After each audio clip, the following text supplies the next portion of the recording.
नमस्कार। आज हम एक ऐसे विषय पर थोड़ी गहराई से बात करने वाले हैं जो अक्सर ना गलत फहमियों का शिकार हो जाता है, ऑटिज्म। हमारे पास जो जानकारी है वो एक विशेषज्ञ के साथ हुई काफी डिटेल बातचीत से आई है और हमारा लक्ष्य है कि ऑटिज्म से जुड़ी जो आम धारणाएं हैं उनको थोड़ा साफ करें और एक ज्यादा स्पष्ट तस्वीर पेश कर सकें।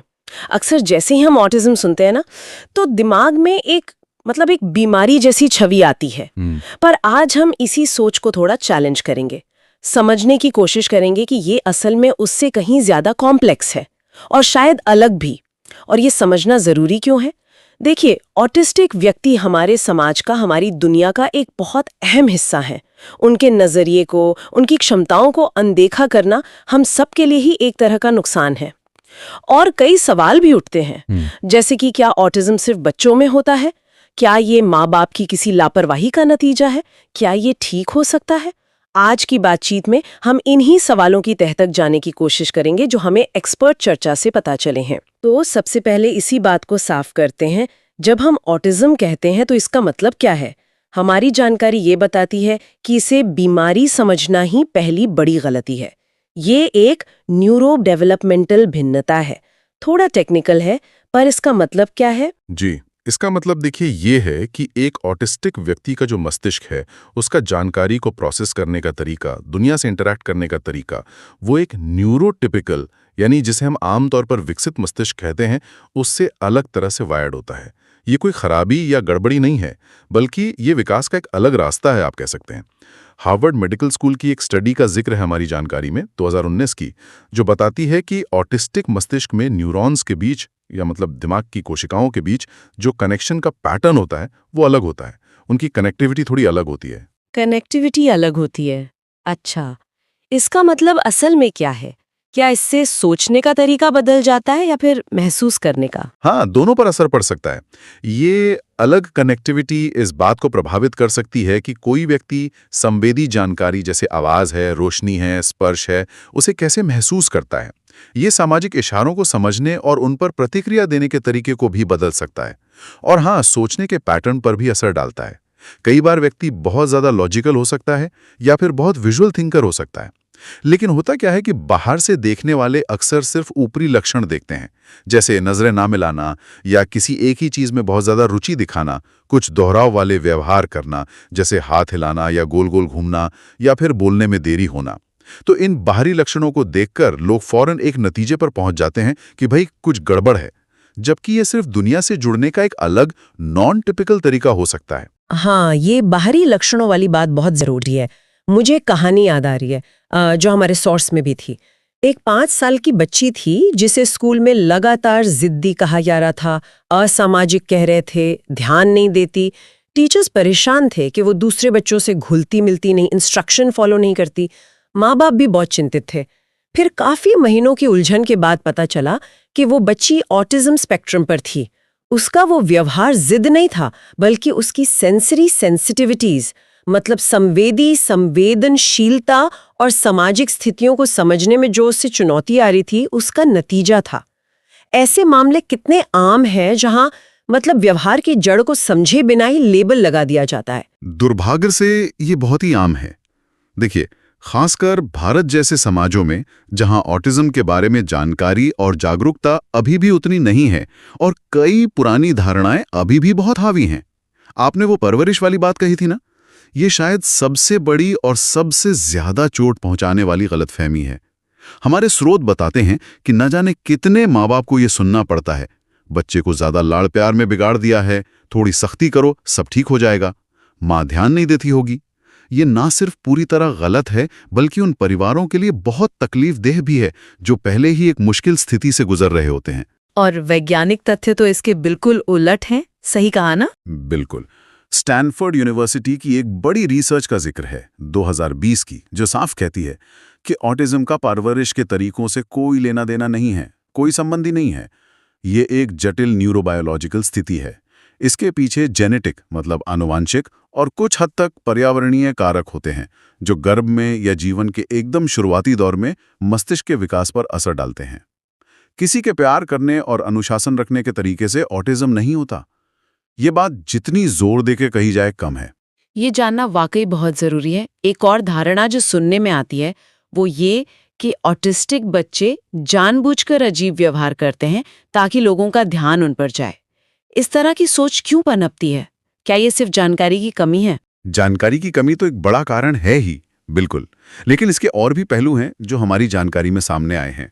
पहली बात, जैसा मैंने पहले कहा, ऑटिज्म एक तरह की अदृश्य स्थिति है। मतलब कोई बाहरी शारीरिक निशानी नहीं होती जिससे पता चले। तो जब व्यवहार वैसा नहीं होता जैसा हम उम्मीद करते हैं, तो लोग मान लेते हैं कि ये जानबूझकर किया जा रहा है। दूसरी वजह है मीडिया में इसका चित्रण। अक्सर फिल्मों या टीवी शोज में ऑटिज्म को या तो किसी सुपर पावर की तरह दिखा देते हैं, जैसे कोई गणित में असाधारण हो, या फिर बिल्कुल असहाय और सिर्फ मुश्किलों से घिरा हुआ, जबकि असलियत इन दोनों एक्सट्रीम्स के बीच में कहीं ज्यादा जटिल और विविध है। और शायद संवाद करने के अलग तरीके भी गलतफहमी पैदा करते होंगे। हाँ, ये तीसरा अहम नुक्ता है। ऑटिस्टिक व्यक्तियों का बातचीत करने का, कम्युनिकेट करने का तरीका बहुत अलग हो सकता है। कुछ लोग बहुत शाब्दिक होते हैं, मतलब लिटरल होते हैं, वो मुहावरों या व्यंग को शायद न समझ पाएं। कुछ बहुत सीधे और सपाट तरीके से बात करते हैं, जिसमें वो सामाजिक लाग लपेट नहीं होती, जिसे लोग रूखापन समझ बैठते हैं। और वहीं कुछ लोग नॉन वर्बल हो सकते हैं या बहुत कम बोलते हैं। तो जब बातचीत का ये नॉर्मल पैटर्न टूटता है, तो न्यूरोटिपिकल लोगों के लिए उसे समझना और स्वीकार करना मुश्किल हो जाता है, और वो उसे अजीब या फिर, जैसे आपने कहा, ध्यान खींचने वाला मान लेते हैं। और चौथा कारण, बिल्कुल समाज में गहरी जड़ें जमाए हुए पूर्वाग्रह और जागरूकता की भारी कमी।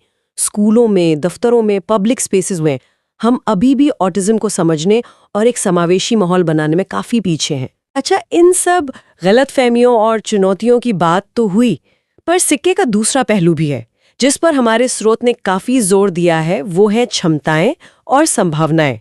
यहाँ टेम्पल ग्रैंडन का जिक्र करना तो बनता है। वो एक विश्व प्रसिद्ध अमेरिकी वैज्ञानिक हैं, पशु व्यवहार की विशेषज्ञ और ऑटिज्म की पैरोकार भी हैं, और खुद ऑटिज्म स्पेक्ट्रम पर हैं।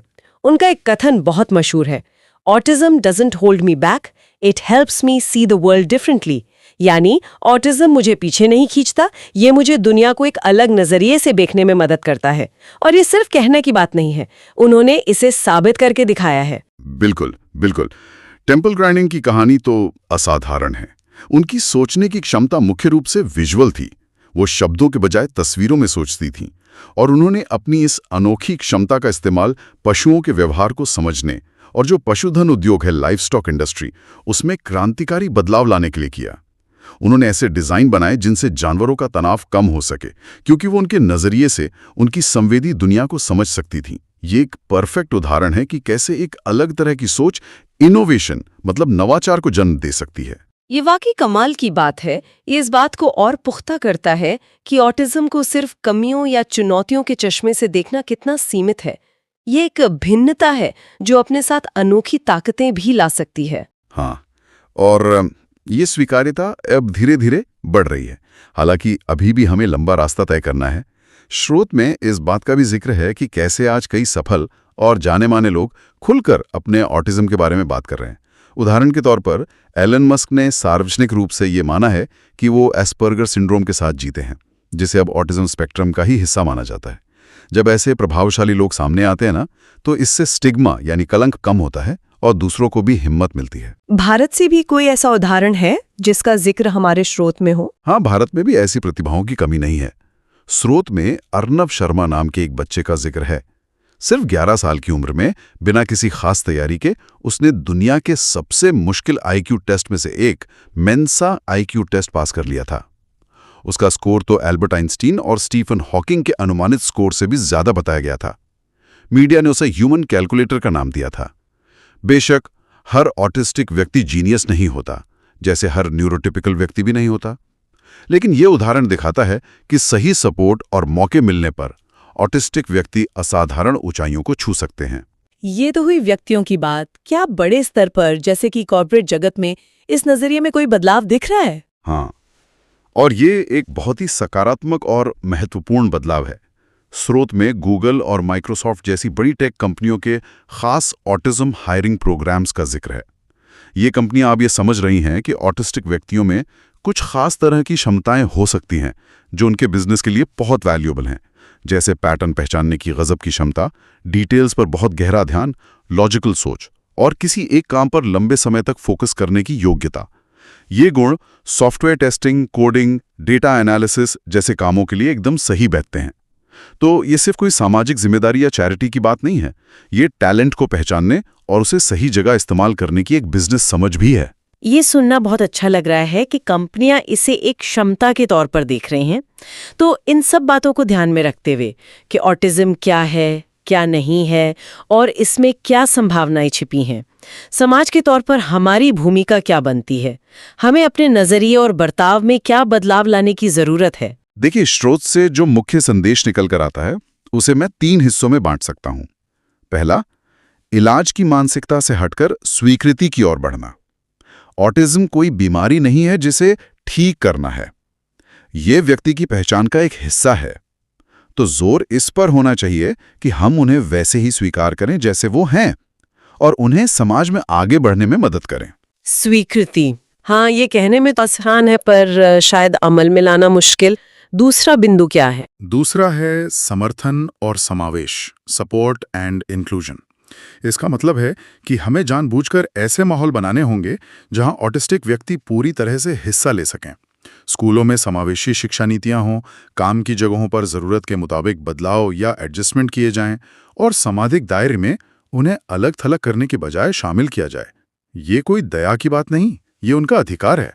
और तीसरा बिंदु है उनकी क्षमताओं का सम्मान करना और उन्हें सेलिब्रेट करना। हर इंसान की तरह ऑटिस्टिक व्यक्तियों की भी अपनी अनोखी ताकतें और रुचियां होती हैं। हमें सिर्फ उनकी कमजोरियों पर फोकस करने के बजाय उनकी शक्तियों को पहचानना चाहिए और उन्हें विकसित करने में मदद करनी चाहिए। और व्यवहारिक स्तर पर, मतलब रोजमर्रा की बातचीत में या व्यवहार में, हम क्या छोटी छोटी चीजें कर सकते हैं जिनसे मदद मिले? हाँ, कुछ बहुत ही सीधी सादी चीजें हैं जो हम सब कर सकते हैं, जैसा कि स्रोत में भी सुझाया गया है। पहला, स्पष्ट और सीधा संवाद करें। मतलब गोलमोल बातें, व्यंग्य या बहुत ज्यादा इशारों वाली बातें समझने में उन्हें मुश्किल हो सकती है। दूसरा, सेंसरी वातावरण का ध्यान रखें। बहुत ज्यादा शोर, तेज रोशनी, भीड़-भाड़ वाली जगह, ये कुछ ऑटिस्टिक व्यक्तियों के लिए सेंसरी ओवरलोड का कारण बन सकती हैं, जिससे वो बहुत असहज या परेशान हो सकते हैं। अगर मुमकिन हो तो शांत माहौल देने की कोशिश करें। तीसरा, और शायद सबसे जरूरी, धैर्य रखें। उन्हें जानकारी को प्रोसेस करने या जवाब देने में थोड़ा ज्यादा समय लग सकता है। उनके व्यवहार को तुरंत जज न करें।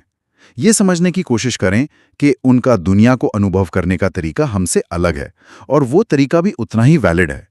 अपने पूर्वाग्रहों को थोड़ा साइड में रखकर खुले दिमाग से मिलें। और क्या शुरुआती पहचान और हस्तक्षेप, मतलब अर्ली इंटरवेंशन की भी कोई भूमिका है? ऑफ अमेरिका के आंकड़ों का हवाला दिया गया है जो बताते हैं कि अगर बचपन में ही ऑटिज्म की पहचान हो जाए और बच्चे को सही समय पर सही थेरेपी और सपोर्ट मिलना शुरू हो जाए, जैसे स्पीच थेरेपी, ऑक्यूपेशनल थेरेपी या बिहेवियरल सपोर्ट, तो उसके कम्युनिकेशन स्किल्स, सोशल बिहेवियर और सीखने की क्षमता में जबरदस्त सुधार हो सकता है। कुछ मामलों में तो 70% तक। ये अर्ली इंटरवेंशन बच्चों को वो जरूरी स्किल्स डेवलप करने में मदद करता है जिससे वो आगे चलकर ज्यादा आत्मनिर्भर और सफल जिंदगी जी सकें। ये भविष्य के लिए एक तरह का निवेश है। तो आज की इस पूरी बातचीत का सार अगर निकालें तो यही है कि ऑटिज्म कोई त्रासदी या डरने वाली चीज नहीं है। ये मानव मस्तिष्क की विविधता का, डाइवर्सिटी का एक रूप है, एक न्यूरो डेवलपमेंटल भिन्नता। इसे बीमारी समझकर इलाज ढूंढने के बजाय जरूरत है इसे समझने की, स्वीकार करने की और ऑटिस्टिक व्यक्तियों को समाज में उनका सही स्थान और सम्मान देने की। उनकी चुनौतियों को मानते हुए उनकी जो अनोखी क्षमताएं हैं उन्हें पहचानना और उन्हें आगे बढ़ने में मदद करना, यही हमारा लक्ष्य होना चाहिए। आपने बिल्कुल सही निचोड़ निकाला है। और अंत में मैं स्रोत में आए एक बहुत ही शक्तिशाली विचार को दोहराना चाहूंगा जो शायद पूरी बातचीत का सार है। Autism is not a tragedy, ignorance is. यानी ऑटिज्म अपने आप में कोई त्रासदी नहीं है। असली त्रासदी है इसके बारे में हमारी अज्ञानता, हमारी गलतफहमियां और हमारे पूर्वाग्रह। अगर हम इस अज्ञानता को दूर कर सकें तो हम न सिर्फ ऑटिस्टिक व्यक्तियों के लिए बल्कि पूरे समाज के लिए एक ज्यादा बेहतर और समावेशी दुनिया बना सकते हैं। बहुत ही जरूरी और सोचने पर मजबूर करने वाली बात है ये। और इसी विचार के साथ हम अपने सुनने वालों के लिए एक सवाल छोड़ जाते हैं। अगर हम सचमुच न्यूरोडाइवर्सिटी यानी मस्तिष्क और सोच की इस भिन्नता के सिद्धांत को अपना लें तो इसका हमारी शिक्षा व्यवस्था पर, हमारे काम करने के तरीकों पर और हमारे आपसी मानवीय रिश्तों पर कितना गहरा और सकारात्मक असर पड़ सकता है। ये सिर्फ ऑटिज्म की बात नहीं है, बल्कि हर उस व्यक्ति की बात है जो दुनिया को थोड़ा अलग तरह से देखता या सीखता है। इस व्यापक बदलाव की संभावनाओं पर जरूर सोचिएगा।